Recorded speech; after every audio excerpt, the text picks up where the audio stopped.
Hey tappers, let's talk about when it's inappropriate to tap. Now, you might be thinking, this is a trick question because you know I'm such a big advocate of EFT. However, there really are a few times where tapping is not ideal. Number one, if you are in an actual life-threatening situation, don't try to use it to calm down, get safe, follow your instincts, and then use tapping when you're in a safe environment.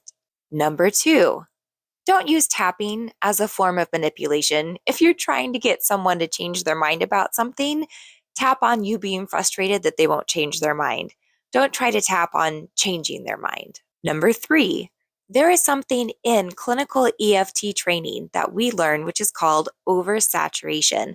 This is when your emotions are too big. You're already in overwhelm, and continuing to tap or beginning to tap in this space probably isn't going to be helpful to you. If you are unable to breathe because you are crying so hard, if you are shaking because you are so full of fear, there are things that you can do to downregulate your nervous system when you're stuck in this big of overwhelm.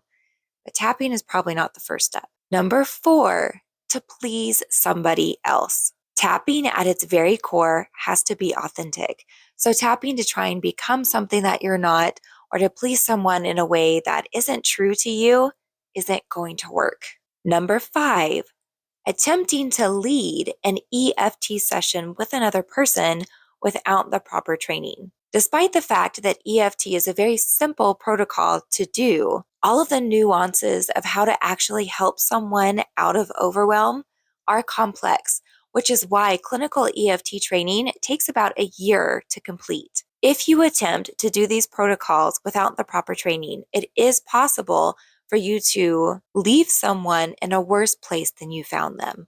It is safer to do EFT for yourself by yourself, but in leading someone else through this, it's very easy to get confused and lost if you don't understand the turns and the twists that the brain can take on its journey to releasing what you're addressing. So if you're not trained in it, don't do it. Have them join you in a tapping session, but don't try and lead one yourself. And finally, number six, don't try to use tapping to convince someone else that tapping will work.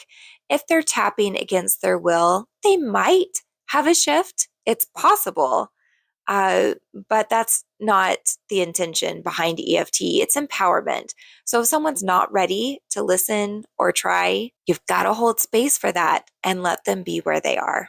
You can always tap for ways to assist them, ways to explain things to them for yourself, but don't try to force them to tap to prove to them that it works. Remember, EFT is about releasing overwhelm and about bringing you empowerment, even if what you're tapping on feels big and scary, and even if you don't even know where to begin. There are ways, but you do need consent, and you do need to make sure you're in a safe place.